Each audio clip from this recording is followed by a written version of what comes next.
4 PM news network में स्वागत है राजीव नारायण जी आपका। संडे का दिन बड़ा लोगों को इंतजार रहता है आपका कि राजीव जी क्या क्या बढ़िया बढ़िया बातें करेंगे। पहले से ही मेरे पास मेल आने शुरू हो जाते हैं, राजीव जी जी। से ये पूछना, राजीव जी से ये पूछना। और मैंने कहा राजीव जी पे 1 घंटा होता है और इतने सारे सवाल कैसे लिए जा सकते हैं। फिर बिल्कुल कई बिल्कुल। राजीव जी को आते ही याद दिला देना कि पिछली बार उन्होंने कहा था कि इस बार सुप्रीम कोर्ट के चीफ जस्टिस गवई साहब के बारे में बताएंगे, जी। उन्होंने जो कार्य दिया है उसके बारे में बताएंगे। मुझे याद है कि जब चंद्रचूड़ साहब ने शपथ ली थी तो आपने उसी पल को जन्मपत्री मान के भविष्यवाणी की थी कि कैसा रहेगा उनका कार्यकाल, और लगभग वही रहा। तो आज जी। पहला सवाल मैं आपसे ये लेना चाहता हूँ कि गवई साहब की छवि बेहद अच्छी है, बेहद ईमानदार किस्म के जज हैं। आते ही उन्होंने कह दिया कोई सरकारी पद नहीं रिटायरमेंट के बाद, बहुत अच्छी परंपरा है ये। सुप्रीम बहुत कोर्ट अच्छी के बात। कई जजों ने कहा कि भाई हम रिटायरमेंट के बाद कोई पद नहीं देंगे, क्योंकि सुप्रीम कोर्ट की बहुत साख खराब हुई थी। एक चीफ जस्टिस पर एक महिला ने आरोप लगाया था और उसके बाद वो बड़े नतमस्तक हो गए, ऐसे चर्चा रहती है। उसके बाद वो राज्यसभा चले गए और कई हम्म। फैसलों पर विवाद हुआ। चंद्रचूड़ साहब ने जो गणेश परिक्रमा करी प्रधानमंत्री जी को बुला के, लोगों ने कहा कि सुप्रीम कोर्ट के चीफ जस्टिस को ये कैसा नहीं करना चाहिए था।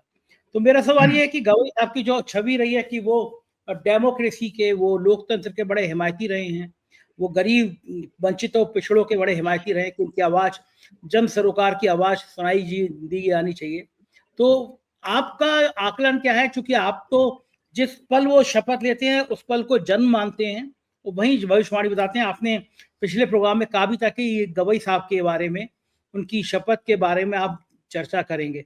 कैसा रहेगा गवई साहब का पूरा कार्यकाल? कार्यकाल कम है लेकिन क्या वो इतिहास बना पाएंगे? आपका ज्योतिष शास्त्र क्या कहता है? बहुत अच्छी बात। देखो संजय जी, ऐसा है, बिल्कुल आपने ठीक कहा कि हमारे जस्टिस गवई जो हैं, दर्शकों को जैसी जानकारी है, न्यूज़पेपर से मैंने भी पढ़ा कि वो सेकंड दलित चीफ जस्टिस बने हैं। इससे पहले एस जी बालाकृष्णन जी थे और उनसे पिछले जो फर्स्ट दलित चीफ जस्टिस थे उनसे मुझे मिलने का मौका मिला था अभी कोई 10 दिन 15 दिन पहले। तो मैं अपनी फोटो शेयर करूंगा। मैं उनकी वाइफ और उनके साथ में मिला था, उनका 80वां जन्मदिन था, तो वो जरूर आप अपने दर्शकों को बताइए। तो मैं दर्शकों को बताता हूं कि हमारे नए चीफ जस्टिस साहब जो आए हैं, उन्होंने ये ओथ ली है 14 मई को।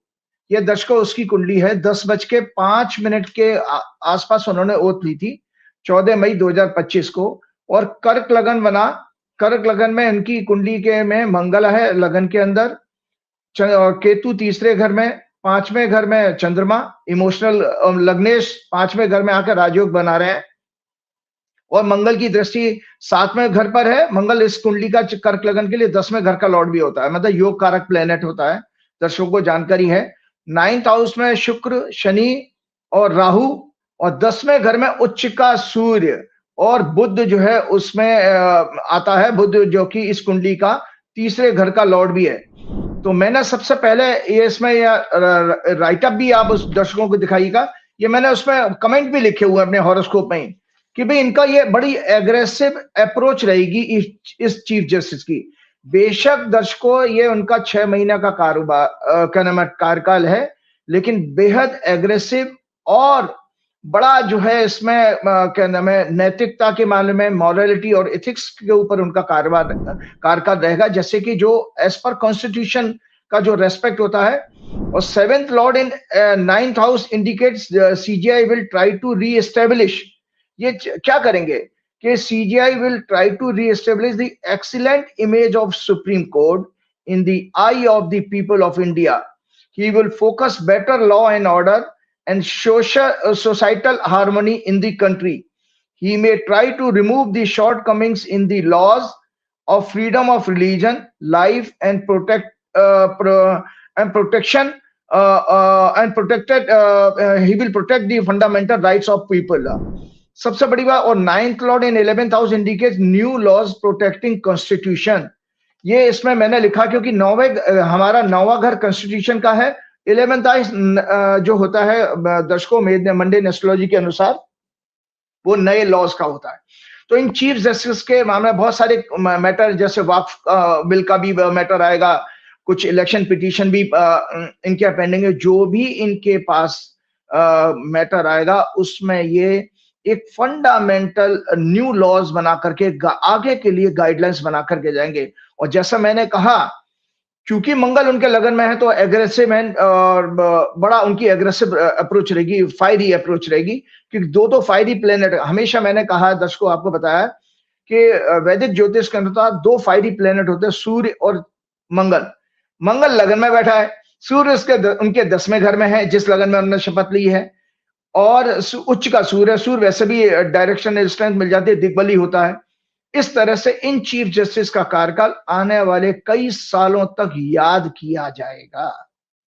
ये वो चीफ जस्टिस हैं, और इसीलिए देखिए उन्होंने सबसे पहला नैतिकता के नाम पर उदाहरण ये पेश किया कि उन्होंने कमिट किया कि भाई जो रिटायरमेंट के बाद हम कोई पद नहीं लेंगे। इससे पहले वे वाले चीफ जस्टिस साहब भी बहुत अच्छे थे, संजीव खन्ना जी, वो भी ट्रेंड सेट करके गए थे। तो ये अपने आप में बहुत बड़ी चीज है, जिससे कि जज जो हमारे होते हैं, छोटे छोटे कार्यकाल मिलते हैं सुप्रीम कोर्ट में आते आते, तो वो अक्सर जो है ब्लैकमेल हो जाते हैं सरकार के द्वारा उस पद के कारण ही। तो ये उन्होंने जो किया वो उनके ग्रह इस तरह के बताते हैं। क्यों? क्योंकि इसमें देखिए बृहस्पति जो है उस समय जो इनका 9th लॉर्ड होता है वो 11th हाउस में है, जो 7th हाउस को देख रहा है, इमेज के हाउस को देख रहा है। तो ये मैंने और आपको थोड़ी सी और जानकारी मैं इसमें शेयर करता हूं, जो एक राइटअप है, ये जरूर दर्शकों को जरूर दिखाइएगा, जो मैंने आपने कहा भी है और इन्होंने इसके संकेत भी हैं।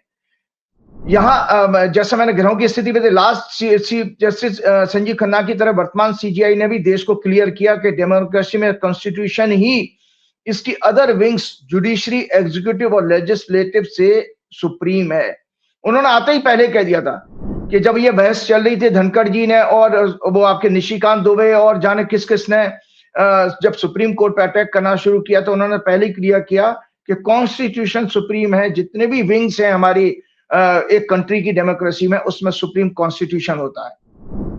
और याद रहे वैदिक ज्योतिष के अनुसार 9th हाउस जुडिशरी का होता है। मैंने आपको बताया 9वां घर जो है वो जुडिशरी का, 9th हाउस ही कॉन्स्टिट्यूशन का होता है। तो उसका पालन कर रहे हैं क्योंकि ग्रह उनका अलाउ कर रहा है। और उन्होंने स्पष्ट किया as a head of judiciary he considers his position an opportunity to strive for social and political justice. अपने देखो इरादे कितने वो अच्छे से बता रहे हैं। He further said justice must be equitable irrespective of a person's social or monetary status. Timely justice will be his ultimate goal. इसके साथ प्रीवियस सीजीआई ने भी कहा कि वो पोस्ट रिटायरमेंट कोई गवर्नमेंट पोजीशन नहीं एक्सेप्ट करेंगे।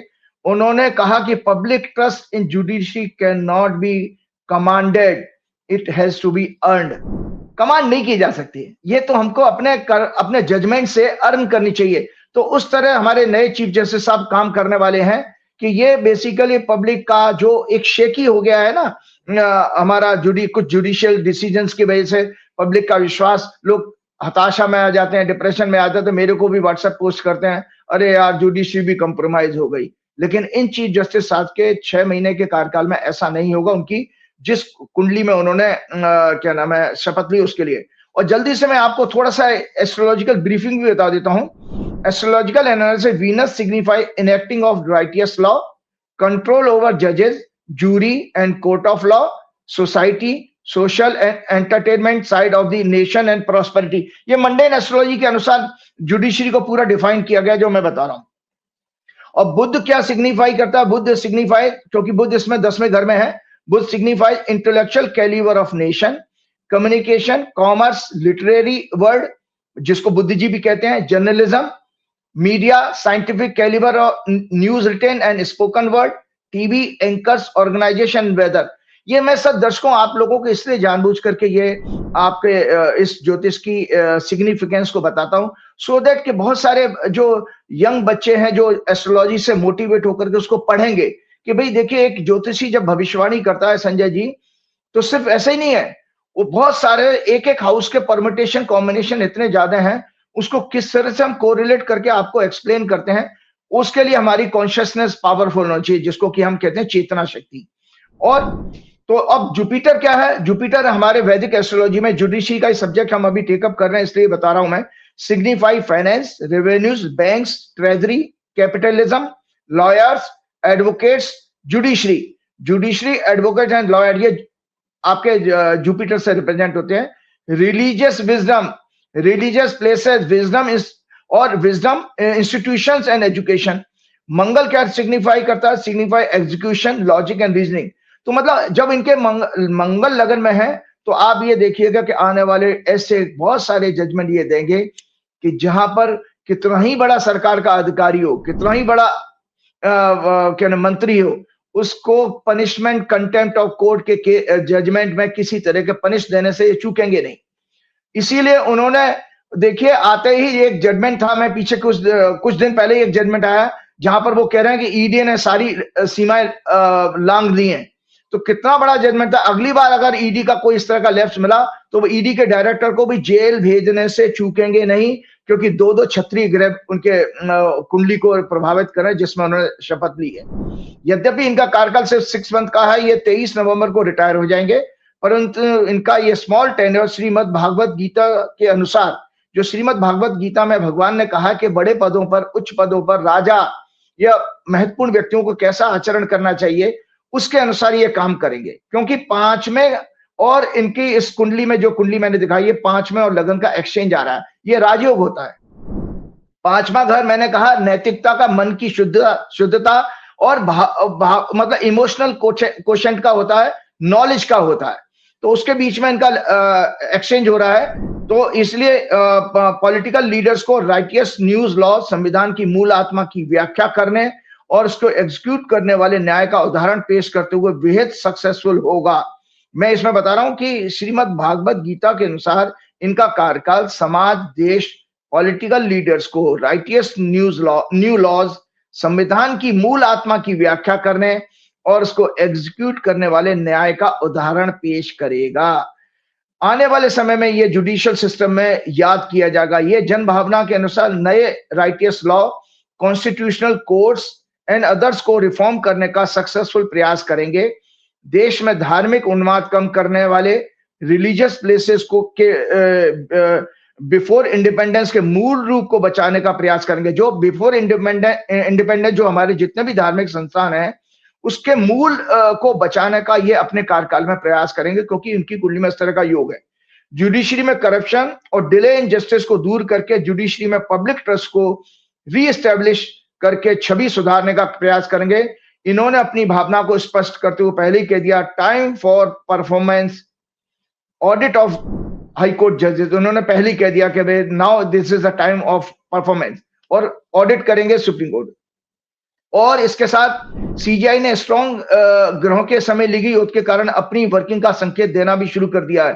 Constitution is supreme. उन्होंने पहले कहा parliament has the power to amend the constitution. वो क्या कहते हैं?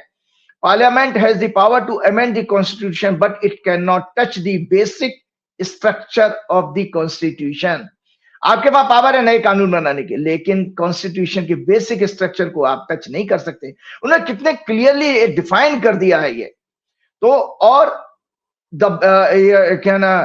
which the basic structure doctrine holds that certain fundamental features of the constitution such as its supremacy, the rule of law and independence of the judiciary cannot be amended or abrogated by parliament through a constitutional amendment.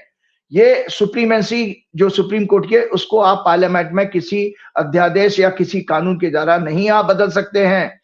During a hearing के case of Tamil Nadu government, SC said thrice, 3 बार कहा in the court to the centre government that ED crossing all limits, 3 बार कहा था, and stage the prove against a corporation, जिस corporation के खिलाफ उन्होंने जो ईडी जो है जांच कर रही थी। तो इस तरह से मैंने ये देखा कि ये कार्यकाल इनका बेहद सक्सेसफुल होने वाला है और हमको सरकार के लिए परेशानी पेश करेगा। अच्छा, मुझे बताइए कि ऐसा कौन सा ग्रह होता है कि वो ही सुप्रीम कोर्ट है, उसका कोई जज ऐसा होता है जिसकी समाज में छवि बड़ी खराब हो जाती है, कोई जज ऐसा होता है जो नजीर बन जाता है कि यार कितना बढ़िया जज था, क्योंकि बड़े खराब स्थिति है। न्यायपालिका निष्पक्ष होनी चाहिए, क्योंकि अभी भी देश में 2 लोगों के बीच में लड़ाई होती है तो भरोसा इतना है न्यायपालिका में, आदमी कहता है मैं तुम्हें कोर्ट में देख लूंगा।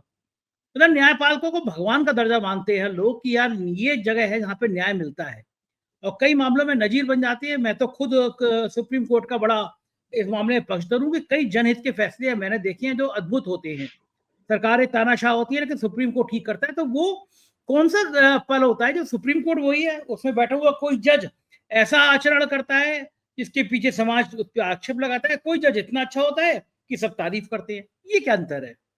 देखो अंतर ये होता है, देखो दो चीजों से बहुत अच्छा आपने प्रश्न किया और बहुत अच्छा इस तरह के डायलॉग से हमारे क्लैरिटी आती है। देखिए दो चीजें हैं, एक व्यक्ति की अपनी कुंडली होती है, खुद की हॉरोस्कोप।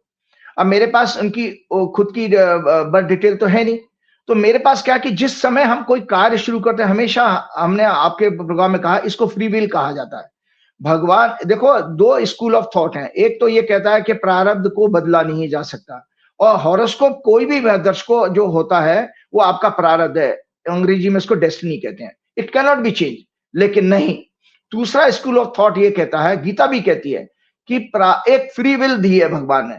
फ्री विल कहते हैं कि हम अपनी इच्छा से कुछ इसमें बदलाव ला सकते हैं, मतलब अपनी सफरिंग को कम कर सकते हैं या अपनी अचीवमेंट को बढ़ा सकते हैं। वो कैसे? काल का सम्मान करके।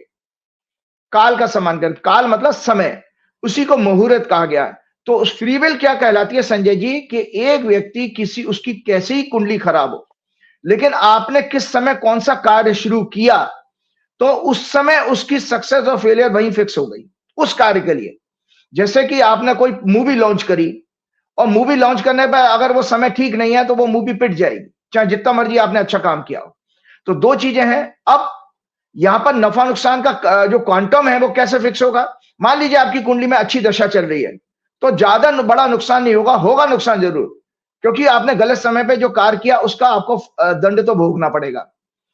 और आपकी अच्छी कुंडली के ग्रह क्या बता रहे हैं कि वो बहुत बड़े नुकसान को बचाने के लिए मिनिमाइज कर दिया। इसी तरह से अगर आपने कितने ही अच्छे स्टार्स हों और गलत समय पर करेंगे तो ये आपको फेलियर देखना ही देखना पड़ेगा। तो मैंने यहां पर ये देखा कि जो ओथ ली जाती, हालांकि जो उन्होंने बेचारों ने कोई अपना मन क्या नाम अपनी मर्जी से तो उन्होंने ओथ नहीं लियो, ये तो ग्रहों की गणना है। बीइंग ए ज्योतिषी मेरा काम था, मुझे देखना था और मैंने आपके सामने देश के सामने एक उनकी एनालिसिस दी कि ये सीजीआई का ऐसा कार्यकाल होगा। जैसे कि उदाहरण के तौर पर इसी बात को स्पष्ट करते हुए मैं आप लोगों को बताता हूं कि आपको याद होगा कि मैंने डोनाल्ड ट्रंप की ओथ की भविष्यवाणी की थी। डोनाल्ड ट्रंप की ओथ की भविष्यवाणी की थी कि भाई ये आदमी किस तरह का बिहेव करेगा। तो यहां पर आ गया ना काल की बात कि डोनाल्ड ट्रंप एक बहुत बड़े आदमी है, दूसरी बार प्रेसिडेंट बन के आए, बहुत जबरदस्त बम्पर विक्ट्री मिली, लेकिन उनका जो कार्यकाल है लगभग आप फरवरी, मार्च, अप्रैल, मई और मतलब 4 महीने से ऊपर हो गए हैं। अब वो किस तरह का पूरी दुनिया भर में वो उन्होंने उथल पथल मचा रखी है, तो वो गलत समय के शपथ लेने के कारण, क्योंकि उस समय उनकी जो ग्रहों की स्थिति थी वो बहुत अच्छी नहीं थी। तो इसी बात को मैं आगे बढ़ाते हुए ये बता रहा हूं कि ये देखिए, ये डोनाल्ड ट्रंप ने जब ओथ ली थी ये वाली कुंडली है। तो इस कुंडली में आप देखिए कि जहां जितनी अच्छी बात है मैं चीफ जस्टिस के ओथ में बता रहा हूं, यहां पर लग्नेश जो है मंगल नीच के थे और इनके जो है चंद्रमा पीड़ित था इस कुंडली का। और इसमें जो है ये भी बेसिकली अहंकारी इतने ज्यादा कि मंगल सूर्य चौथे और 10वें घर की दृष्टि चौथे और 10वें घर में बैठे हैं। तो ये केवल और केवल गलत समय पर किए हुए कार्य का परिणाम है कि जो हमको अलग अलग रिजल्ट दिखाई देते हैं, अलग अलग रिजल्ट दिखाई देते हैं। राजीव जी, कुछ लोग कहते हैं कि जब आप घर से बाहर कदम रखें या कहीं अच्छे काम के लिए जाएं तो आपकी अगर दाईं नाक से नाक चल रही हो, वायु ले रहे हो आप, तो शुभ होता है, बाईं आंख से नहीं होता। ये इस तरह का भी कोई प्रावधान है क्या ज्योतिष शास्त्र में?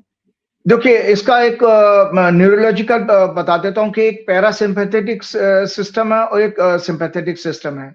कि जैसे एक तो ये चीज है कि हमारे लेफ्ट और राइट से हम डिसाइड कर सकते हैं कि हम अंडर स्ट्रेस किसी काम को शुरू कर रहे हैं या इमोशनल लेवल पर हम जा रहे हैं, तो वो चीज है। अदरवाइज इसमें एक प्रश्न कुंडली बनती है। जो लोग पहले के ज्योतिषी होते थे वो जिस समय आपकी लेफ्ट राइट अगर नोज आपकी एक्टिव है तो उस दौरान एक हॉरोस्कोप बन जाता था, उस हॉरोस्कोप में प्लेनेटरी पोजीशन पता लग जाती थी।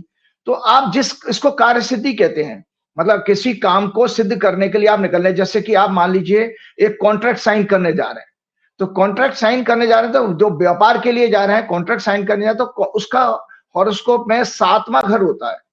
तो अगर आपकी कुंडली में उस समय जब आप घर से निकलना चाह रहे हैं और आपने बेस बना लिया अपना, उसको हम किसी भी तरह से देख सकते हैं चाहे हम कोई फूल उठा करके देख लें या कोई और चीजें कर लें, हमको एक लगन बनाना उस क्षण का, उस मोमेंट का, जिसमें हमको अपनी जर्नी शुरू करनी है। तो उसमें हमने ये देख लिया कि 7वां घर अगर पीड़ित आ रहा है या चंद्रमा उस समय किसी 6, 8, 12 में जा रहा है, क्योंकि चंद्रमा हमारा स्टेट ऑफ माइंड है, और स्टेट ऑफ माइंड अगर अच्छा नहीं होगा तो हमसे गलत डिसीजन हो जाएगा।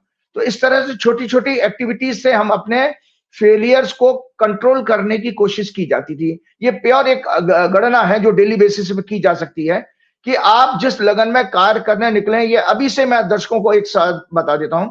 जिस समय भी आप किसी भी दिन कोई इंपॉर्टेंट महत्वपूर्ण मीटिंग के लिए जा रहे हैं, कार्य करने जा रहे हैं, जर्नी शुरू कर रहे हैं या बच्चे का एडमिशन कराने जा रहे हैं, उसमें यह देख लीजिएगा लगन की स्थिति, क्या लगन निकल के आ रहा है, और चंद्रमा की स्थिति खराब नहीं हो रही है। खराब कौन से? ज्योतिष में 12 कुंडली के हाउसेस में से 3 घर खराब कहे गए, 6, 8, 12 उसमें ना आ जाए, बस उसके लिए ये सारी गणनाएं बताई गई। तो ये आम आदमी कैसे कर पाएगा? हम तो उसे क्या पता कि कैसे बनता है लगन और कैसे तो बेचारा नहीं, वो बड़े कामों के लिए पहले क्या करते थे? पहले आप जो आपका जैसे डॉक्टर होता है, वकील होता है, इसी तरह रेगुलर एस्ट्रोलॉजर होता था। वो कहता था कि पंडित जी आज मैं वो मकान का सौदा करने जा रहा हूँ, प्रॉपर्टी खरीदने जा रहा हूँ, अभी निकलूं कि नहीं निकलूं? तो वहां पंडित जी देख के बता देना, भैया आधे घंटे बाद निकल जाना या 1 घंटे बाद चले जाना, इतना वहां पे आपको बताया जा सकता है। वो रेगुलर लेवल पर है। यूपी के नेता, यूपी सॉरी, ये पूरे देश भर के नेता, देश भर के अफसर तो बड़ी बड़ी घूस लेते हैं, रिश्वत लेते हैं। उन्हें पहले पूछ लेना चाहिए कि ये कौन सा कभी पकड़े जाते हैं बेचारे, कभी कभी। अभी कल बिल्कुल ईडी, बिल्कुल परसों ईडी का एक आदमी पकड़ के, मतलब अपना अपने अपने में लड़ ले, सीबीआई ईडी को गिरफ्तार कर रही है, ईडी सीबीआई पे आरोप लगा रही है, ये आपस में लड़ मर जा रहे हैं। तो परसों ईडी का एक अफसर रिश्वत लेते हुए गिरफ्तार हुआ। तो कम से कम इनको भी एक ज्योतिष रखना चाहिए, भाई मैं रिश्वत लेने जा रहा हूँ, ये ग्रह सही है या नहीं है। मैं जस्ट मजाक पूछ रहा हूँ आपको, क्योंकि ये तो बड़ी समस्या की बात है ना कि उसके लिए तो बड़ा अच्छा है। 2-4 करोड़ की रिश्वत मांगी थी उसने, या उत्तर प्रदेश में गाई अभिषेक प्रकाश, वो एक लंबी रिश्वत में बेचारे मांगने के आरोप में ही सस्पेंड हो गए। तो वो जो है इस तरह के अफसरों की भी अपनी जन्मपत्री होनी चाहिए कि भाई ये लंबा खेल हम खेलने जा रहे हैं, तो इसमें हम ग्रह देख लें। अब वो बेचारे हमारे डीजीपी साहब इंतजार करते रह गए, एक्सटेंशन होगा नहीं होगा, फिर बाद में अलग अलग कहानियां हुई, डीजीपी का चयन हुआ। तो इन सबको फिर लगन देखनी चाहिए। यानी आने वाले समय में अगर ये बात प्रचलन में आ गई तो ज्योतिषी कम पड़ जाएंगे। हर आदमी ये ज्योतिषी को हायर करके रखेगा, भाई मेरे संग रहे, मैं आज दिन में ये काम करने जा रहा हूँ। क्योंकि जो बड़े लोग होते हैं वो रोज कुछ ना कुछ महत्वपूर्ण काम करते हैं, व्यक्तिगत फायदे के लिए करते हैं, धंधे के लिए करते हैं। तो कुछ दिनों बाद तो ये हो जाएगा कि एस्ट्रोलॉजर भी हायर किए जाएंगे, भाई मेरे संग रहना है आपको, 30 के 30 होते हैं। हाँ, तो अभी भी होता है ना संजय जी, चूंकि हमको ये इस चीज की अवेयरनेस नहीं है। आपके जितने भी स्टॉक मार्केट के बड़े बड़े जो ब्रोकर्स हैं, बॉम्बे में बैठे हैं बड़े बड़े ब्रोकर्स, वो लोग अपने पैनल में एस्ट्रोलॉजर रखते हैं। वो एस्ट्रोलॉजर बताते हैं कि किस समय सौदा उठाना है और किस समय सौदा काटना है, बेचना है। अच्छा, वो बिना ओ यस यस भाई, वहां पर लाखों करोड़ों का वारे न्यारे हो रहे हैं, उनको प्रिकॉशन ये लेते ही लेते हैं। और पूरी पूरी पूरी पक्की साइंस है। देखिए पहले के टाइम में क्या होता था कि ये बातें हैं तो पुरानी, तो उस समय एस्ट्रोलॉजी पढ़ते सब थे, गुरुकुल में पढ़ाई होती थी, तो गुरुकुल में रेगुलर सब्जेक्ट होता तो सब पढ़ते थे ज्योतिष। एस्ट्रोलॉजर कोई प्रोफेशनल बनेगा वो अलग ग्रह योग है, लेकिन पढ़ने से क्या आपको थोड़ी बेसिक जानकारी तो होती थी कि इतना तो आप आजकल ऐप है, आप ये देख सकते हो कि मेरा चंद्रमा खराब तो नहीं आ रहा, तो थोड़ा बच सकते हो और करके देखिए। सबसे बड़ी बात है कि इसको करके देखिए। मैं तो बहुत लोग मेरे से पूछते हैं, जैसे शादी की तारीख निकालना, जो जब मैरिज की डेट वगैरह फिक्स किया था, तो मैं बकायदा कुंडली को और पंचांग के मुहूर्त को लेकर के उसको कंबाइन स्टडी करके बताता हूँ, क्योंकि पंचांग में जो भी मुहूर्त दिए हैं वो दुनिया भर के लिए दिए हैं, लेकिन संजय शर्मा के लिए कौन सा मुहूर्त है वो आप संजय शर्मा की कुंडली को क्लब करके देखा जाएगा, उसके बाद ही वो जो है एक लंदन से बड़े बिजनेसमैन है, वो मुझे 3 मेल कर चुके हैं। वो ये जानना चाहते हैं कि राजीव जी इतने पॉपुलर हैं, पूरा देश, पूरे दुनिया के बड़े बड़े लोग उनको दिखाने आते हैं, अपनी जन्म पत्री पूछते हैं, तो राजीव जी भी तो बहुत पैसा होगा। अब ये सवाल मुझसे कई लोग पूछ चुके हैं, तो मैं उनसे क्या कहूँ कि राजीव जी अब बहुत सारा इनकम टैक्स देने लगे हैं। वो कह रहे हैं राजीव जी हमारे, मैंने कहा अगर ये सवाल ज्यादा फैल गया तो ईडी की रेट पक्का राजीव जी क्या होगी, क्योंकि मोदी जी तो इंतजार कर रहे हैं कि राजीव जी में पैसा इकट्ठा हो और हम इंक्वायरी शुरू कराएं। आप जैसा जैसा बोलते हो ना, तो मोदी जी तो इनकम टैक्स और ईडी को बता के बैठे होंगे कि राजीव जी को कौन कौन हायर कर रहा है, जरा बताओ कितना पैसा इकट्ठा हो गया। राजीव जी वाकई बहुत पैसा है आपके पास? नहीं नहीं, कोई पैसा नहीं है, वो तो मैं आपके प्रोग्राम में दिखा चुका था। जब कोविड के पीरियड में मेरे 86 रुपीज रह गए थे, जब मेरे खाते में इतना पैसे, मैं बकायदा पीएनबी की पासबुक दिखाई थी। मुझे आपको परेशान करने का मन कर रहा है, इसलिए मैं आपको नहीं, दूसरा आपको पता है संजय जी, आपको ही आप ही के प्रोग्राम में मैंने कहा था कि भाई मैंने कहीं भी, देखिए मेरा किसी भी सोशल मीडिया प्लेटफॉर्म पे मेरा नंबर नहीं है। आप लोगों, अब वो आपके ऑफिस में बेचारे तंग करते हैं लोग, बहुत सारे लोगों ने कहा आप, मेरे रिसेप्शन पे बैठने वाली लड़की बेचारी, उसने लिस्ट, मैंने कहा लिस्ट बना दे, मुझसे एक दिन बड़ी रुआसी हो गई, सर कैसे लिस्ट बना दूं, रोज 30 लोगों के फोन आते हैं। मैं कहा पहले नाम और एड्रेस पूछ लिया कर। बोले 30-40 फोन रोज आते हैं, राजीव जी का नंबर दे दो, नंबर दे दो। अब मेरे पास भी इतने फोन आते हैं राजीव। अच्छा राजीव जी, आप ये हैंडल कैसे कर पाते हो, इतनी भीड़, इतने फोन नंबर हमसे लोग लेते हैं? जस्ट मैं ये इसलिए आप शो में बता दो कि लोग मुझे भी परेशान करते हैं। तो आपसे सवाल करने का तरीका क्या है, मतलब कैसे आदमी अप्रोच करे, आपको फोन करे, मेल करे, क्या करे? देखिए वो ऐसा है कि वो नंबर जो आपके यहाँ से दिया जाता है, उस नंबर को, वो व्हाट्सएप का नंबर है। तो मैं तो लोगों से कहता हूँ आप मुझे फोन मत करो, क्योंकि फोन उठाना देखिए संजय जी सबके लिए संभव नहीं है। और बहुत सारे लोग कहते हैं कि जैसा आप अपने प्रोग्राम में वो रिटन हॉरोस्कोप दिखाते हो, एरो बना के दिखाते हो, ऐसा भेजो। मैंने भैया मैं अकेला आदमी, मेरे पास कोई एम्प्लॉय नहीं है और मैं ये बिल्कुल काम नहीं कर सकता। हाँ, आपके क्वेश्चंस हैं, आप उनको आप पहले से तैयार कर लीजिएगा। जो भी आप किसी डॉक्टर के पास जाते हो, वकील के पास जाते हो, अपन भी परेशानी लेके जाते हो, वो समाधान करने के लिए मैं तैयार हूं एस्ट्रोलॉजी के बेसिस पर। या आप मेरी वॉइस को रिकॉर्ड कर सकते हो, अपना प्रूफ रखना है, आप मेरी वॉइस रिकॉर्ड कर लो। तो संजय जी मैंने किसी अपने ट्विटर, फेसबुक, किसी सोशल मीडिया प्लेटफॉर्म में मेरा कॉन्टैक्ट नंबर नहीं है। तो इसलिए जो भी कोई आ रहा है वो आप ही के यहाँ से नंबर मिलता है, वो मुझे कॉन्टैक्ट कर लेते हैं। तो ऐसा नहीं है कि बहुत पहले शुरू एक टाइम में बहुत ज्यादा भीड़ हो गई। जब मेरी बेटी की शादी थी उस समय तो बहुत परेशान होने लगा था। तो क्योंकि उसमें मेंटल स्ट्रेस भी आता है, आपको बहुत सारा बोलना पड़ता है, प्लस एक ऐसी स्टडी है जिसमें आप किसी के लिए हल्का होकर के आप नहीं चूज कर सकते समय, मतलब आप उसको सीरियसली आपको लेना ही लेना पड़ेगा, क्योंकि जीवन भर का मसला है। तो मैं कोशिश करता हूँ, बाकी हनुमान जी की भक्ति काम करती है। राजीव जी, इतने बड़े बड़े लोग आपके आपके सानिध्य में आना आते हैं, मुझे पता है, क्योंकि एक दो बड़े लोगों ने मुझसे नंबर लिया, बात करी। गवर्नर नाम नहीं लूंगा मैं, लेकिन मौजूदा समय के गवर्नर ने मुझसे बात की कि भाई बड़े फैन हैं हम, ओपनली नहीं बोल सकते आप लोग सरकार के जैसा बोलते हो, लेकिन राजीव जी के बड़े फैन हैं। उन्होंने नंबर लिया, फिर आपसे भी बात करी, नाम नहीं लेंगे हम। लेकिन बड़े बड़े पॉलिटिशियन जिनको मैं जानता हूँ, आपको लंच में बुलाया, आपके साथ भोजन किया, कोई ऐसा नहीं हो सकता कि आप मुझे अपना स्टैंड रख लो सिखा के, मैं ही इतने बड़े बड़े लोगों से मिल लिया करूंगा आपके वहां? जी जी, आ जाइए आ जाइए, आ जाइए, कोई बात नहीं। आप आके देखिए, आपको सत्य पता लग जाएगा।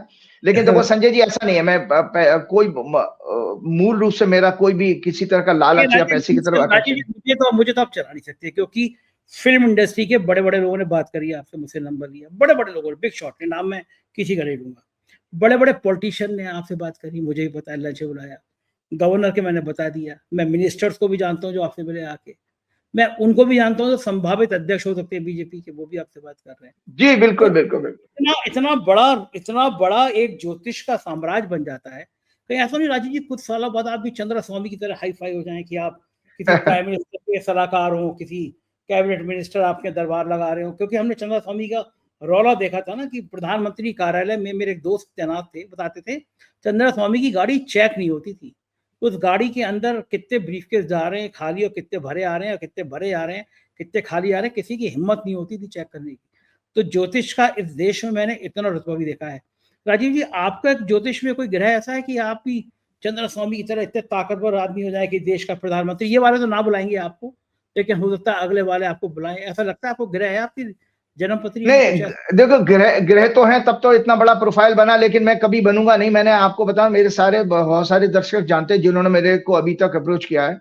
उन्होंने जब पूछा कि आपका ऑफिस क्या, मैंने कहा मेरा कोई ऑफिस नहीं है। 2004 के बाद मैंने ये डिसाइड किया था कि मैं कोई ऑफिस वगैरह नहीं रखूंगा, मैं अपने घर से ही डील वर्क करता हूँ। और कोई कभी कभी कोई मुझे बुला लेता तो मैं चला जाता हूँ, अदरवाइज मेरे मन में बिल्कुल नहीं है। क्योंकि देखिए उसमें क्या है, मैंने सोचा था कि अगर आप कोई कॉमर्शियल ऑफिस रखेंगे, फिर उसका एक ओवरहेड होगा महीने का, कुछ लोगों को सैलरी भी देनी पड़ेगी, आप लोगों को रखोगे तो माइंड में हमेशा एक प्रेशर रहेगा खर्चे का। फिर आप क्या करें, कंठी माला बेचना शुरू कर दोगे। आप सोचिए, अगर 10,000 लोगों ने अभी 2 साल से ज्यादा आपके साथ बातचीत करते हुए लोगों ने मुझे अगर अप्रोच किया होगा, वो जानते हैं कि मैं कभी किसी को नग या अंगूठी सजेस्ट नहीं करता हूं। क्योंकि वो सब मैं व्यक्तिगत रूप से सब देख चुका हूं कि मेरे हाथों में कोई भी अंगूठी वगैरह नहीं है, कि ये सब काम नहीं करती है। मैं किसी को धोखा नहीं दे सकता। मैं कभी किसी को ये नहीं कहा। हाँ, मैं हमेशा लोगों को प्रेरित करता हूं कि जो आप अगर जेन्युइनली साधना करते हो वो जरूर पे करती है, क्यों वो व्यक्तिगत मैंने अपने गुरुओं से देखा और मैंने अपने जीवन में मुझे आवाज भी हुआ। जैसे उदाहरण के तौर पर बताता हूं, मैं नाम कंपनी का नहीं ले सकता, नहीं तो उनको परेशानी हो, कि जहां मैं जब हनुमान जी का अभी जन्मदिन मना के आया, वो कंपनी का शेयर जिस समय जिस रेट पे था 40% बढ़ गया एक महीने में। बाप रे बाप। 40-40%, मतलब हजारों हजारों करोड़ का फायदा। हनुमान जी की मूर्ति स्थापित करने में? नहीं नहीं, अभी अभी जन्मदिन स्थापित करने में तो अलग ही कहानी है। जब स्थापित हुआ था 6 अप्रैल 2023 को, जब स्थापित हुआ था तो अलग कहानी। लेकिन मैं अभी देख रहा हूं, मैं देख रहा था कि उस समय जब वो कंपनी का शेयर जो रेट पर था उससे 40% बढ़ गया। कल की फ्राइडे की रेट बता। तो हम देखें 1 महीना हुआ है। अब आप देखिए कि ये हनुमान जी की कृपा नहीं है क्या? तो भगवान जो है सच्ची भक्ति की, सच्ची सेवा की बिल्कुल पूरा आशीर्वाद देते हैं। ये इसलिए प्रत्यक्ष उदाहरण। और तभी आपको मैंने बताया ना, आप वो प्रोग्राम का दिखाइएगा अभी, कि जहां भी मैं शनिदेव का जन्मदिन मना के आया हूं, और 300 साल पुराने हनुमान जी के मंदिर के दर्शन जरूर कराइएगा। जो हम अपने विषय पर आए, हमारा वरना पर्सनल प्रोग्राम ज्यादा हो जाएगा। नहीं आज अगला सवाल मेरा ये है, भारतीय जनता पार्टी की तरफ से एक कहा गया नहीं कहा गया अलग विषय है, लेकिन बड़े अखबार में भास्कर में खबर छपी कि भारतीय जनता पार्टी ऑपरेशन सिंदूर के बाद कथित कामयाबी के बाद, कथित मैं इसलिए कह रहा हूं कि उनके संग चाइना पहले खड़ा था, अमेरिका ने उनको पाकिस्तान को युद्ध के समय फंड दे दिया, और परसों रशिया भी उनके संग आके खड़ा हो गया। रशिया ने व्यापारिक समझौता कर लिया। तो बीजेपी के लिए, भारत के लिए बहुत नुकसानदायक साबित हुआ। लेकिन इसी बीच में साहब ये योजना बनी कि घर घर सिंदूर बांटा जाए। अब घर घर जाएगा तो नेचुरली कि मोदी जी की फोटो होगी, क्योंकि ऑपरेशन के बीच में ही रेलवे के टिकट पे ऑपरेशन सिंदूर मोदी की फोटो आ गई थी। भास्कर में खबर छपी, तमाम टीवी चैनल पे बीजेपी के प्रवक्ताओं ने कहा कि भाई ये तो सिंदूर अच्छी बात है, हम सम्मान कर रहे हैं महिलाओं का, यानी स्वीकार कर लिया। लेकिन 48 घंटे के अंदर वो जो देश भर में फजीयत हुई, कई महिलाओं के वीडियो सोशल मीडिया वायरल हुए कि घुस तो जाए, झाड़ू से मारेंगे हम। ये कौन होते हैं हमें सिंदूर देने वाला? सिंदूर पति देता है हमारा, या कि कोई भी ऐरा गहरा? और महिलाओं ने कई जगह तो वीडियो ये वायरल हुए कि भारतीय जनता पार्टी के 1 महीने के अंदर नेताओं के इतने अश्लील वीडियो आ गए हैं, थोक में आ गए हैं। एक नेता तो हाईवे पे रासलीला कर रहे थे, प्रेम कर रहे थे, सेक्स कर रहे थे। वो धाकड़ साहब, उनकी धाकड़ पने की बीजेपी मुंह दिखाने लायक नहीं बची। उसके अंदर एक के बाद एक कई सारे ऐसे रासलीला वीडियो आए। बलिया के एक बुजुर्ग महोदय अपनी गोदी में एक लड़की को बिठा के अश्लील हरकत कर रहे थे। तमाम ऐसी बातें आई। तो अब उसके बाद अमित मालवीय जी ने कल ट्वीट किया कि ये तो फेक न्यूज थी भास्कर की, यानी आपको फेक न्यूज थी, टीवी चैनल पे चल रही है, तो आपको 4 दिन लग गए ये बताने के लिए, वरना अगर एक खबर गलत आ जाए आधे घंटे में खंडन आ जाता है। लेकिन देश भर में जो धुलाई हुई है ना कि क्या कर रहे हो, तमाशा कर रहे हो सिंदूर के नाम पे, तो बीजेपी डरी। तो मैं जानना चाहता हूं कि भाजपा का इस दौर में, इस महीने में, आपने पिछले प्रोग्राम में कहा था कि बहुत बुरा समय आ रहा है गिरह के कारण, कि बीजेपी के लिए बड़ा दुख वाला होगा, बड़ा क्षोभ वाला होगा, बड़ा शर्मनाक होगा, बड़ा फजीयत वाला होगा। और ये ऑपरेशन सिंदूर के बाद ये सिंदूर बांटो अभियान, जिसका अब बीजेपी ने पल्ला झाड़ा, काम भर की फजीयत हुई देश में। तो मैं जानना चाहता हूँ कौन सा ग्रह ऐसा था बीजेपी का इस समय, तो पिछले एक हफ्ते के अंदर या पिछले 1 महीने के अंदर बीजेपी नेताओं के जब से अश्लील वीडियो सामने आए, पूरे देश में ये गया कि महिलाओं के प्रति सरकार कैसी सोच रखती है। तो कौन सा ग्रह ऐसा था जो बीजेपी को इतनी फजीयत का सामना करना पड़ा, ये मैं जानना चाहता हूँ। बहुत मजा आएगा आज इस प्रश्न के ऊपर बोलने में, और मैं बोलूंगा, आप सुनिएगा, फिर आप कहिएगा। देखिए, सबसे पहले दर्शकों मैं आपको बता देता हूं, मेरा 30 मार्च 2025 का आपके यहाँ का प्रोग्राम है, जब मैंने भाजपा की वर्षफल को चर्चा की थी। और दर्शकों, भाजपा का वर्षफल 7 अप्रैल 2025 से शुरू होता है, और 7 मई को इन्होंने, आप देखिए, सर्जिकल, वो क्या नाम है, ऑपरेशन सिंदूर शुरू होता है। 1 महीना में ये युद्ध की स्थिति में आ गए। उसके बाद फिर देखिए मोदी जी क्या क्या ड्रामा कर रहे हैं, वो आपके सबके सामने है। अब आकर के ये ऑपरेशन सिंदूर शुरू करने की, तो क्यों रोका, किस लिए रोका, क्यों बैकफुट पर आए, तो मैं फिर से उस कुंडली को दिखाऊंगा। और इसके अलावा दर्शकों, आप एक बहुत अच्छा ग्रह का योग बताऊंगा कि महिलाओं का शोषण करने वाले या महिलाओं के प्रति दुर्भावना रखने वाले ग्रह योग क्या होते हैं, वो मैं आज आपको बता देता हूं। बड़ा खतरनाक है, लेकिन इसमें सबसे पहले आपको बता देता हूं कि वैदिक ज्योतिष के अनुसार शुक्र को फीमेल और सेक्स का सिग्निफिकेटर माना गया। जो हमारा जो सेक्स हार्मोन होते हैं वो वीनस है, और जेनिटल पार्ट का सिग्निफिकेटर भी है। अगर किसी की कुंडली में वीनस शनि से पीड़ित हो, राहु से पीड़ित हो, तो ऐसे ऐसे लोगों के में ये सेक्स डिजायर ज्यादा होती है, सेक्स स्कैंडल में वो किसी तरह का मतलब महिलाओं का शोषण करने वाले लोग होंगे। मंगल बेसिकली इसमें काम उत्तेजना का कारक है, क्योंकि मंगल से उत्तेजना आती है, ब्लड का सिग्निफिकेटर भी है। तो सब आपको ये कुंडली दिखा रहा हूं दर्शकों, इसमें देख लो। इस कुंडली में चौथे घर में देखिएगा शुक्र उच्च का वक्री है, राहु के साथ और शनि के साथ है। और इसका ये राइटअप मैंने आपको पास शेयर किया था, उसको फिर सुन लीजिएगा। मेरे एक मित्र ने क्या किया, मेरे एक पत्रकार मित्र ने छोटी सी वीडियो पोर्शन शॉर्ट करके भेज दिया है, वो आपके प्रोग्राम में लगा दीजिएगा, जिसमें मैंने वो बोला है, इसमें एनुअल हॉरोस्कोप का ये क्लासिकल ग्रंथ है। इसमें कहा गया है कि अगर शनि किसी वर्ष का स्वामी हो, if it is strong it gives ability for hard work, concentration of mind, longevity, causes sorrow and suffering. अगर ये पीड़ित हो तो इसके सारे विपरीत परिणाम देता है, भयंकर कष्ट का कारक होगा, सत्ता परिवर्तन का कारक बनेगा। गोदी मीडिया के साथ मिलकर फॉल्स प्रोपेगेंडा के जरिए लोगों को निरंतर भ्रमित करते रहेंगे। कई प्रोमिनेंट पॉलिटिशियन और इनको सपोर्ट करने वाले कॉर्पोरेट मीडिया हाउसेस, धार्मिक संगठनों के लोगों के करप्शन और सेक्स स्कैंडल एक्सपोज होंगे, इनके साथ जुड़े हुए लोगों के। तो मैंने इसमें पूरा चर्चा नहीं करूंगा, वो हम चर्चा कर चुके हैं। मैंने लिखा है इस वर्ष होने वाले चुनावों में सफलता मिलना इनके लिए मुश्किल होगा। ये देश में धार्मिक दंगे कराने, गोदी मीडिया के साथ मिलकर फॉल्स प्रोपेगेंडा करके लोगों को निरंतर भ्रमित करेंगे। कई प्रोमिनेंट पॉलिटिशियन और इनको सपोर्ट करने वाले कॉर्पोरेट मीडिया हाउसेस, धार्मिक संगठनों के लोगों के करप्शन और सेक्स स्कैंडल एक्सपोज होंगे। ये मैंने कहा था। तो ये कब कहा था? ये मैंने ट्वीट भी किया था कि जब वो 4 लोग पकड़ गए, एक महानवा सड़क पर ही लग गए जानवरों की तरह से, दूसरे वो गोदी में बैठा गए, पार्टी दफ्तर में ही हो रहा है। मतलब कैसी कल्चर है हमारे मोदी जी, उसमें कुछ बेचारे बोलते भी नहीं है, पता नहीं जाना मोदी जी को क्या उसमें स्वाद आने लगा इन सब चीजों में। तो एक हॉरोस्कोप मैं अभी और दिखाना चाहता हूं, यह है बीजेपी की जन्म कुंडली। बीजेपी की जन्म कुंडली में भी शनि राहु पीड़ित है, मंगल भी वही है, और शनि की 10वीं दृष्टि आपकी जा रही है शुक्र के ऊपर। शनि के शुक्र इसमें 12वें घर में है, तो ये भोग विलासता की हॉरोस्कोप ये भी बता रहा है, इसके अंदर भी भोग विलासता आ रही है। और इसके अलावा एक और हॉरोस्कोप मैं आपको दिखाता हूं, जो क्या नाम है, बड़ी चौंकाने वाली है कुंडली, इंडिया के चार्ट में भी है। बेसिकली हमारे भारतवर्ष में भी एक गड़बड़ी है कि शुक्र और शनि तीसरे घर में इकट्ठे हैं, तो लिहाजा हम ये देखते हैं कि हमारे यहाँ भारतवर्ष में कैसे महिलाओं का सम्मान होता है, ये अब किसी से छिपा नहीं है संजय जी। और एक मैं अभी आपको दिखाता हूं आरएसएस की हॉरोस्कोप, और दिखाने जा रहा हूं कि आरएसएस की हॉरोस्कोप में भी इसी तरह का कॉम्बिनेशन है। ये है आरएसएस की हॉरोस्कोप। ये दर्शकों देख लो, आरएसएस की हॉरोस्कोप में वीनस और शनि इनके 12वें घर में है।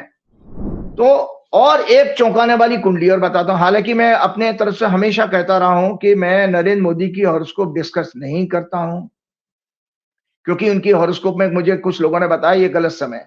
लेकिन अगर 17 सितंबर 1950 की कुंडली अगर देखी जाए तो उसमें भी शनि शुक्र इकट्ठे हैं। तो अगर वो कुंडली किसी की भी हो, मैं मोदी जी की है ये मैं नहीं कह रहा हूं, लेकिन वो तो वो ऐसा व्यक्ति औरतों का शोषण करने वाला होगा। ठीक है, तो ये सब चीजें जो सिंदूर विंदूर जो सारी बातें की, ये एक बेसिकली एक पाखंड है, और बेसिकली महिलाओं का कितना मान सम्मान इसमें इस पार्टी के कार्यकाल में हुआ है, उसका मैं एक छोटा सा मैंने एक रिसर्च तैयार की है संजय जी, वो मैं आपके साथ शेयर करना चाहता हूं।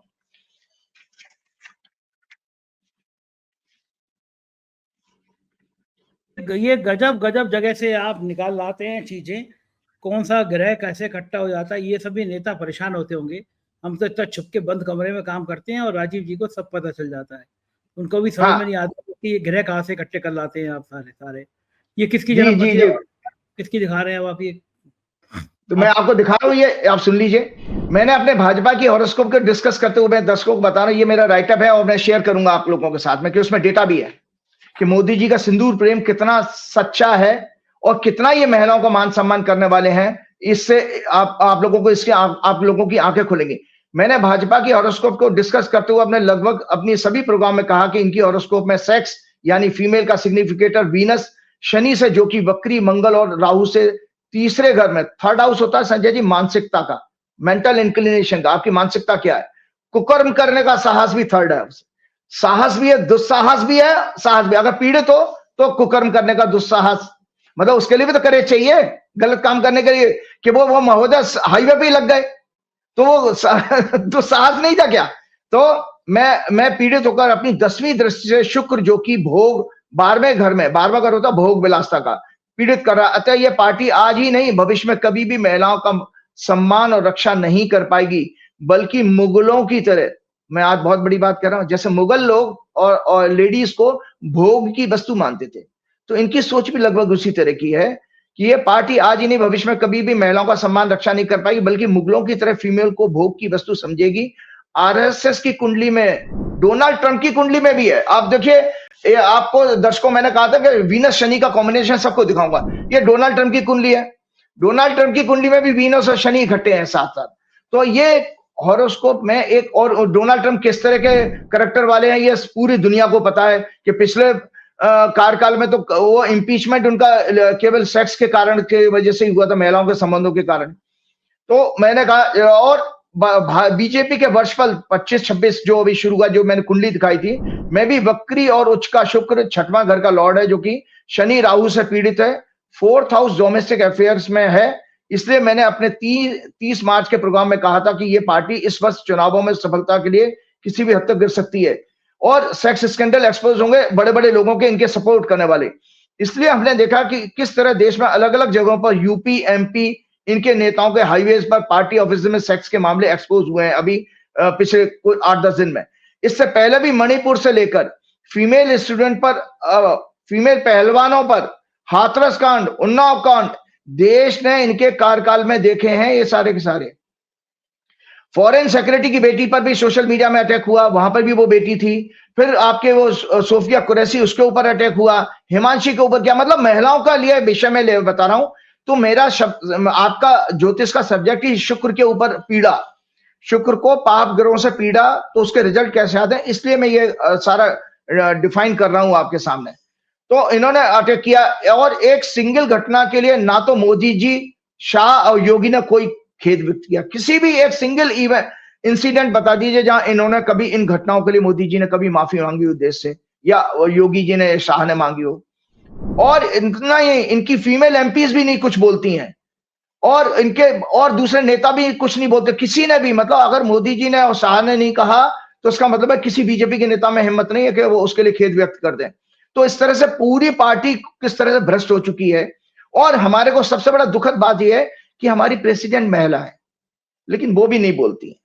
आप देखिए बंगाल में वो एक यूनिवर्सिटी में कांड हुआ था, मेडिकल कॉलेज, तो हमारे राष्ट्रपति संसद में अभिभाषण के समय बोल रही हैं, लेकिन अपने पार्टी के कार्यकाल में कुछ नहीं बोलती हैं।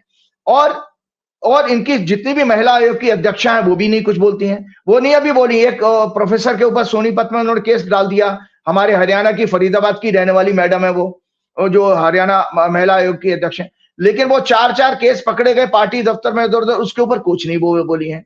और जितनी भी इन बच्चियों की ट्रोलिंग, और अभी आपने देखा एक महाराष्ट्र में बेचारी एक स्टूडेंट को उन्होंने जेल में डाल दिया।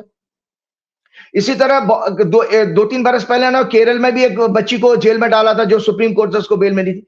तो आप कितना बच्चियों को सम्मान करने वाले हो। दर्शकों, आज मैं एक रिसर्च करके आया हूं, और मैं धन्यवाद देता हूं अपने छोटे भाई ग्रॉक को। ग्रॉक से मैंने कुछ इंफॉर्मेशन इकट्ठी की है कि मोदी जी के 2014 से और 2025 तक के कार्यकाल में महिलाओं का कितना मान सम्मान हुआ, कितना उन्होंने सिंदूर को मान सम्मान दिया है।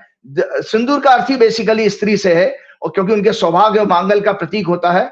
और ये बात सच है कि चूंकि मैं विवाह भी कराता हूं, मैं मैरिज कराने भी जाता हूं, मैं जो अपने आचार्यों के साथ में, तो मुझे पता है कि किस तरह केवल पति जो है स्त्री के मांग में सिंदूर भर सकता है और कोई नहीं।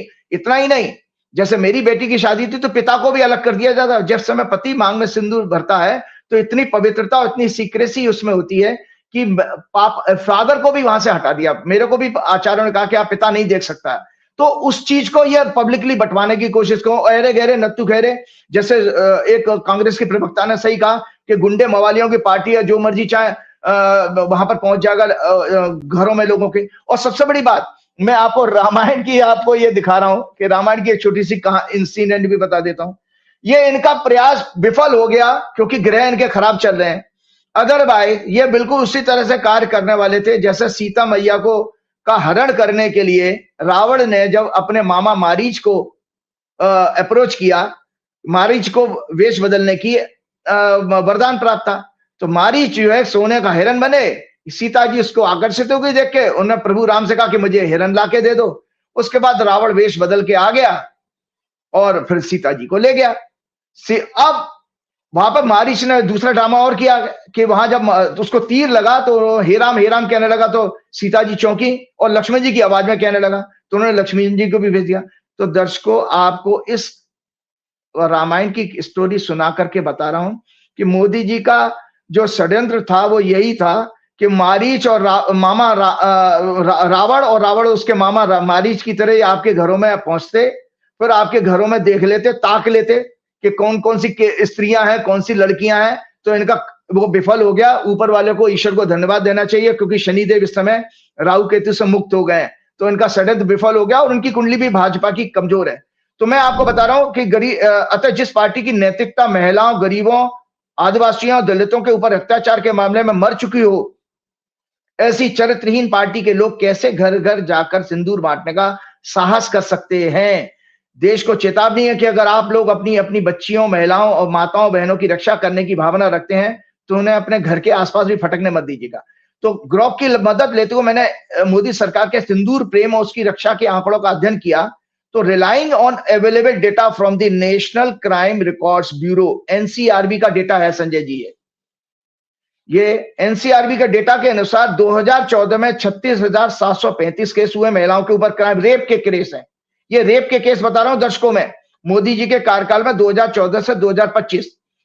2014 में 36,735 केसेस, 2015 में 34,651, 2016 में 38,947, 2017 में 32,559, 2018 में 33,356, 2019 में 32,033, 2020 में 28,046, 28,046। ये कम इसलिए हुए क्योंकि कोविड पीरियड था, उस दौरान घर से निकली नहीं थी, नहीं तो वो 2021 में 31,677, 2022 में 31,516। टोटल 2014 से 2022 तक का, 3 साल का भी नहीं बता रहा हूं, 2,59,520 रेप केस रजिस्टर्ड हुए हैं मोदी जी के कार्यकाल में 2014 से 2022। सिंदूर प्रेम बता रहा हूं, मुझे बताना जरूरी था। और ये भी ग्रोक भाई बताते हैं कि ये भी बड़े कंजर्वेटिव आंकड़े हैं क्योंकि इसमें अंडर रिपोर्टिंग होती है, बहुत सारे लोग रिपोर्ट करने नहीं जा पाते हैं और under reporting remains a significant issue due to stigma, fear of attack and lack of faith in judicial system. बहुत सारे केसेस दर्ज नहीं होते हैं। ह्यूमन राइट वॉच सिस्टम ने भी एक एस्टिमेट बताया था 7,200 क्राइम माइनर्स के रेप के होते हैं प्रति वर्ष, 7,200। और डॉरी डेथ का भी आंकड़ा दिया था उसमें 2014 से 2022 में 60,000 से 70,000 के बीच में मोदी जी के कार्यकाल में डॉरी डेथ के केस रजिस्टर होते हैं। और इसके अलावा अदर क्राइम है, अदर क्राइम का है dowry death, kidnapping, abduction, domestic violence, acid attack, trafficking and cyber crime. ये टोटल जो है 2014 से 2024 के बीच में 3.5 to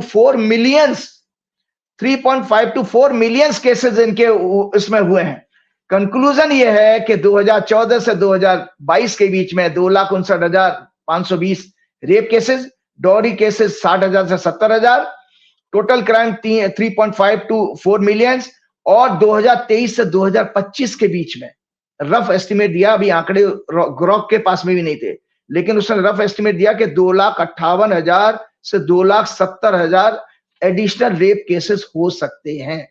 तो ये मोदी जी का, मैंने आपका ये बताया कि इस सरकार के रहते हुए महिलाओं के ऊपर जब इतना उनका मान सम्मान हो रहा है तो कैसे आप इनके ऊपर भरोसा कर सकते हैं। इनसे तो आप जितना बच के रहेंगे उतना ज्यादा अच्छा है। इसीलिए यही रीजन है कि तो संजय जी कि आपका जो है इनके भारत की जो है, और सबसे बड़ा बात इसको मैं देख रहा हूं कि इनको निरंतर इस चीज का ये फ्रस्ट्रेशन है कि जिस तरह से ये ऑपरेशन सिंदूर को इनकेश क्यों करना चाह रहे हैं? क्यों? क्योंकि असली मूल घटना के लोगों को बचाने के लिए। ये इस उन्होंने क्यों किया कि वहां पर देखिए कॉज क्या था उस घटना का कि आप अपनी सुरक्षा नहीं कर पाए अपने नागरिकों की। उस घटना को रोक नहीं पाए और उस घटना में मारे हुए लोगों को साथ क्या संवेदनाएं आपकी, तो मोदी जी का तो आपने देखा ही है, आज तक कभी वो किसी को गले लगाने जाते नहीं है। सबसे अच्छी बात तो ये हुई है कि राहुल गांधी के जाने के बाद, अभी मैं कल अखबार में पढ़ रहा था कि वहां कानपुर में शुभम त्रिपाठी कौन है उसके घर में गए थे ये, और अमित शाह भी अब राहुल गांधी के विजिट करने के बाद बॉर्डर एरिया में घूम के आए हैं किसी गुरुद्वारे में।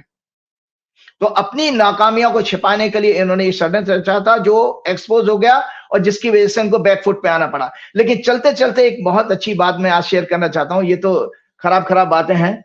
आज मैं एक हॉरोस्कोप ये डिस्कस करना चाहूं राहुल गांधी की। मैंने आप लोगों को कहा भी था कि मैं राहुल गांधी की हॉरोस्कोप मैंने आपके कुछ प्रोग्राम पहले कहा था कि राहुल गांधी के मई के महीने से बहुत अच्छे स्टार शुरू हो रहे हैं।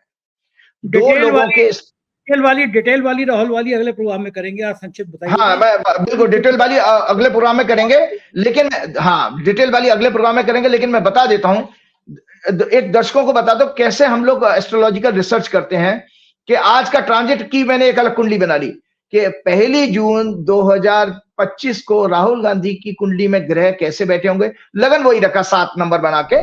तो ये देखो राहुल गांधी की जन्म की हॉरोस्कोप है दर्शकों, जो डिटेल में अगले प्रोग्राम में। तुला लगन की कुंडली है, चंद्रमा उनके तीसरे घर में, 5वें घर में राहु है। ये फिर से देख लें, 5वें घर में राहु है और 7वें घर में शनि है। जुपिटर इनके साथ लगन में बैठा है। मंगल सूर्य इनके 9th हाउस में है। बुध इनके 8वें घर में है और केतु इनके 11वें भाव में। शुक्र लग्नेश होकर 10वें भाव में। तो संजय जी मैंने ये हॉरोस्कोप इसलिए बनाई है कि ये आज की स्थिति है जब हमारा प्रोग्राम हो रहा है राहुल गांधी। तो केवल दर्शक ये देखें राहु की महादशा चल रही है। दर्शक ये देखें जो पिछली कुंडली और इस कुंडली में दोनों आप अपने ऑफिस में बोलिएगा एक साथ लगा देंगे कि राहु उसी पोजीशन पे आ गया जहां उनका जन्म का राहु था 1970 में। तो आपको जानकारी अगले प्रोग्राम में डिटेल बात करेंगे इसमें। तो मैं आपको बता दूं कि ये अगर चांस मिलता, तो मैंने इसमें कमेंट लिखा है, यहां देख लीजिएगा, डिटेल में हम करेंगे। अगर ये ने चांस मिलता तो ये मोदी जी से अच्छे नेता और पीएम प्रूव होते। सुपर डिप्लोमेटिक सक्सेस इनको मिलती और उनका करेज इनके साथ होता। मैंने अपने प्रोग्राम में भी कहा था 19 मई के बाद पॉलिटिकली राहुल गांधी का एक्सीलेंट टाइम शुरू हो रहा है। World politics as well as national politics में ये नरेंद्र मोदी से बहुत ज्यादा सक्सेसफुल और उनका नेम फेम भी नरेंद्र मोदी से ज्यादा होगा। इसके साथ चलते चलते मैं अपना प्रोग्राम समाप्त करना चाहूंगा क्योंकि आज पूरा वक्त हो गया हमारा। तो श्री गुरु चरण सरोज रज निज मन मुकुर सुधार, वर्णव रघुवर विमल जसु जो दायक फलचार, बुद्धिहीन तनु जान के सुमरो पवन कुमार, बल बुद्धि विद्या देव मोह हरऊ कलेश का। जय श्री राम, जय हिंद। बहुत शुक्रिया राजीव जी। देखा आपने, ये थे राजीव नारायण जी और मुझको यकीन है बातचीत आपको पसंद आई होगी। आपके प्यार भरे कमेंट का मुझे इंतजार रहेगा, ये मेरे लिए बड़ा हौसला बढ़ाता है। जरूर बताइएगा कैसा लगा प्रोग्राम। शुक्रिया, थैंक यू।